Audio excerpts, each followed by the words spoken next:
गांव के एक छोर पर मिट्टी की छोटी सी झोपड़ी में रहती थी गौरी, एक गरीब लेकिन मजबूत इरादों वाली लड़की। दूसरी ओर पक्के मकान में रहती थी उसकी सहेली अनन्या, जो अपनी माँ और भाई के साथ सुख सुविधाओं में रहती थी। अरे गोलू, आज तुम स्कूल नहीं गए, क्या बात है? अरे मेरी प्यारी दीदी, कड़कड़ाती ठंड में हमको स्कूल की लंबी छुट्टी मिली है। दीदी आप बाहर मत जाना, बहुत ठंड है। गौरी के पास ना तो गर्म कपड़े थे, ना ही सिर पर पक्का छप्पर। गौरी के माता पिता बचपन में ही चल बसे थे। वो जंगल की लकड़ियां बाजार में बेचकर खाने का इंतजाम करके जीवन जी रही थी। अनन्या की माँ घर में हीटर जलाकर हल्की गर्माहट कर देती है। गांव के लोग इस कड़कड़ाती सर्दी से बचने के लिए आग जलाकर गर्माहट ले रहे थे। बेटी गौरी, इतनी सर्दी में भी काम पर क्यों जा रही हैं तू? तुझे ठंड नहीं लगती क्या?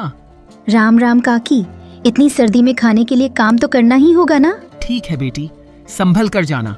काकी आप अपना ध्यान रखना, मैं चलती हूँ।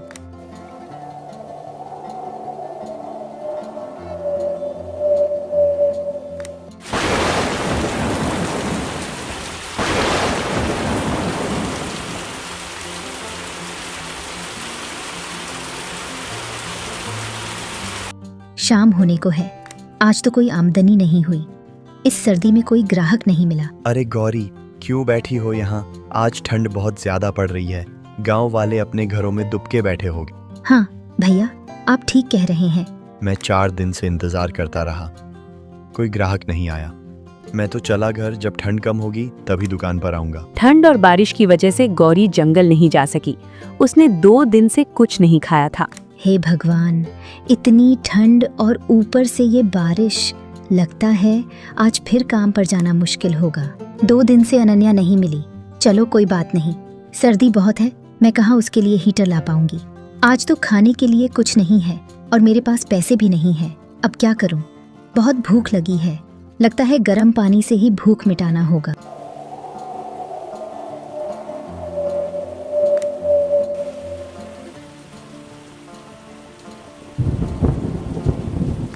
माँ, बारिश रुकने का नाम ही नहीं ले रही।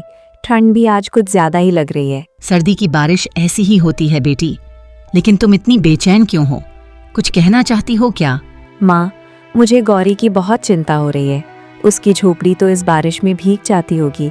वहाँ ना ही आग जलाने की जगह है, ना ही ढंग की छत। आप ठीक कह रही हो दीदी, वहाँ की हालत इस मौसम में बहुत खराब हो जाती है। गांव वाले ठंड से परेशान होकर घर में ही छुप जाते हैं। हम यहाँ गर्म कपड़ों में हीटर के सामने बैठे हैं और वो अकेली है। सोचो, अगर उसे बुखार हो गया तो कौन देखेगा, उसे संभालेगा? बेटी, अगर मन बेचैन है तो उसे बुला लाओ। दोस्ती यही तो होती है। मुझे नहीं लगता उसकी झोपड़ी इस बार की सर्दी झेल पाएगी। तो माँ, क्या मैं उसे यहाँ ले आऊँ? कम से कम आज की रात वो ठंड और बारिश से तो बचे। जरूर बेटा, हमारा घर छोटा नहीं पड़ जाएगा। इंसानियत में कभी जगह की कमी नहीं होती। जाओ, गौरी को यहीं ले आओ, वो यहाँ जितने दिन चाहे रह सकती है। आप दोनों का इंतजार करेंगे। आप अपने साथ छाता ले जाइए, ये लो। Thank you Golu. आज अगर हम साथ नहीं खड़े हुए तो दोस्ती का मतलब ही क्या? अनन्या छाता और खाना लेकर बारिश में गौरी के घर के लिए निकली। गौरी, मैं आ रही हूँ, आज तू अकेली नहीं रहेगी। रास्ते में कीचड़ था, ठंडी हवा और कोहरा था। झोपड़ी की छत से पानी टपक रहा था, फर्श पर कीचड़ था। अनन्या, तुम यहाँ इस बारिश में? हाँ, तुमसे मिलने आई हूँ। तुम आग जलाकर गर्माहट कर लेती। कितनी ठंडक है यहाँ। तुम्हें यहाँ नहीं आना चाहिए था। देखो ना, तुम्हारे कपड़े भीगे हुए हैं। मेरी चिंता मत करो, थोड़ी सी ही भीगी हूँ बस। छोड़ो यार, गर्मा गर्म खाना, पहले ये खाओ। खाना बहुत टेस्टी था। 2 दिन काम नहीं किया तो खाना नहीं मिला। क्या तुमने 2 दिन से कुछ नहीं खाया? बारिश की वजह से 2 दिन से जंगल नहीं जा सकी। लकड़ियाँ नहीं है। आज बहुत अकेलापन लग रहा था। माँ पापा की याद बहुत आ रही थी। मुझे ऐसा लगा जैसे पूरी दुनिया ठंड में सिमट गई हो। अब नहीं, जब तक मैं हूँ तुम अकेली नहीं हो। यहाँ तो बहुत ठंड है, छत से पानी भी टपक रहा है। आदत हो गई है अनन्या, बारिश हो या ठंड, यही जिंदगी है। नहीं गौरी, ये जिंदगी नहीं, ये मजबूरी है और मजबूरी से लड़ना जरूरी होता है। पर तुम अपने घर की गर्माहट छोड़कर यहाँ? गौरी, गरम घर से ज्यादा जरूरी गरम दिल होता है। आज रात के लिए तुम मेरे घर रहने चलो। माँ और गोलू तुम्हारे आने का इंतजार कर रहे हैं। हाँ चलो, तुम्हारे घर चलते हैं। यहाँ रहना आज ठीक नहीं। अनन्या गौरी को अपने घर ले आती है। दोनों साथ में बहुत खुश थीं, लेकिन गांव का हाल बहुत भयानक होता जा रहा था। बारिश थमने का नाम नहीं ले रही थी। खेतों में पानी भर गया, कच्चे घर गिरने लगे, बूढ़े और बच्चे बीमार पड़ने लगे।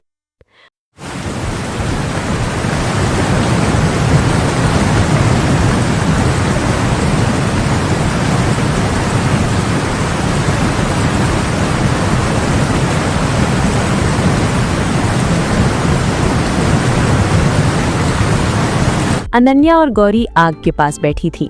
बाहर बारिश, अंदर विचारों की गूंज। गौरी, सोचो अगर आज हम न मिलते तो क्या होता? शायद मैं झोपड़ी में ही कांपती रहती और गांव के कई लोग ऐसे ही कांप रहे होते। कल पापा ने फोन पर बताया कि 72 घंटे तक बारिश होगी। ये बारिश अभी रुकेगी नहीं। गांव में सर्दी बढ़ती जाएगी। बच्चे, बूढ़े सब बीमार पड़ सकते हैं। हाँ, पर अगर हम सब अलग अलग रहे तो ठंड हमें तोड़ देगी। तो क्यों ना हम सबको एक ही जगह इकट्ठा करें, ऐसी जगह जहां पूरा गांव के लोग आराम से रह सकें जब तक बारिश रुक ना जाए। एक जगह जहां आग जलाई जा सके, छत टपके नहीं और लोग एक दूसरे का सहारा बन सके। पुराना गोदाम याद है? सालों से बंद पड़ा है। हाँ, उसकी छत मजबूत है और जगह भी बड़ी, पर लोग सुनेंगे क्या? हम सिर्फ 2 लड़कियां हैं। अगर बात दिल से निकले तो लोग जरूर सुनते हैं।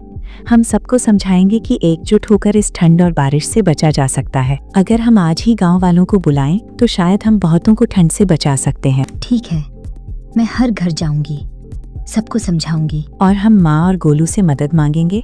कंबल, लकड़ियाँ जो भी मिल सके वो बच्चे, बूढ़े और सभी के लिए ले जाएंगे। दोनों सहेलियां घर घर गईं। ठंडी बारिश में भी आवाजें बुलंद थीं। पहली बार गांव ने महसूस किया, समस्या से भागने के बजाय मिलकर सामना किया जा सकता है। अनन्या की माँ ने पुराने कंबल निकाले, भाई ने अपने दोस्तों के साथ लकड़ियां जमा की। अनन्या, आज पहली बार लग रहा है कि मेरी गरीबी और अकेलापन बेकार नहीं है। इसने मुझे लोगों का दर्द समझना सिखाया है। नहीं यार, हमारी इंसानियत का मतलब तब है जब वो किसी के काम आए। तो तय रहा, आज रात गांव नहीं जमेगा। हाँ, आज इंसानियत इस कड़कड़ाती ठंड से बड़ी होगी। सभी लोग पुराने गोदाम में आने लगे। वहाँ आग, कपड़े और खाने का पूरा इंतजाम था। सभी वहाँ सुरक्षित महसूस कर रहे थे और बहुत खुश भी थे। गौरी, अनन्या बेटी, तुम दोनों की समझदारी ने पूरे गांव को इस बारिश के कहर से बचाया है। धन्यवाद तुम दोनों का। अनन्या, आज पहली बार लग रहा है कि ये गोदाम सिर्फ ईंट पत्थर नहीं है। थोड़ी देर पहले तक मैं खुद ठंड से कांप रही थी और अब देखो, लोग मुझसे ताकत ले रहे हैं। हाँ, आज ये जगह लोगों की मौजूदगी से जिंदा हो गया है। अगर तुम मुझे लेने ना आती तो शायद मैं आज भी झोपड़ी में अकेली होती और ये सारे बेबस लोग ठंड और बारिश के कहर को झेल रहे होते। क्योंकि तुम दर्द जानती हो गौरी। जो दर्द जानता है वही दूसरों को संभाल सकता है। जैसे तुम बचपन में मेरी छोटी छोटी परेशानियों को समझ जाती थी, जिसे मैं किसी से कहती नहीं थी। मुझे डर लग रहा था अनन्या कि ये सभी लोग मेरी बात सुनेंगे या नहीं, लेकिन उन्होंने सुना, क्योंकि ये आवाज सच्ची थी और उनके भले के लिए थी। ये की रात मैं कभी नहीं भूलूंगी। मैं भी नहीं, क्योंकि आज हमने सिर्फ ठंड से नहीं, अकेलेपन से भी लड़ाई जीती है। ये सर्दी और बारिश हमको एकता का पाठ पढ़ाने के लिए आई हैं। देखना, आज से पूरे गांव में एक नई ऊर्जा और अपनापन देखने को मिलेगा। दीदी, अब बारिश हमें नहीं भिगोएगी ना? नहीं, जब तक आग जल रही है ठंड पास नहीं आएगी। अगर ये लड़कियां न होती तो आज। हाँ, तुम सही कह रही हो। इनकी समझदारी से हम और बच्चे ठंड से सुरक्षित हैं। बिटिया, यहाँ सच में ठंड से राहत मिल रही है। यहाँ आकर बहुत अच्छा महसूस हो रहा है। हाँ काकी, हम सब साथ हैं। कोई भी इस सर्दी में अकेला परेशान नहीं रहेगा।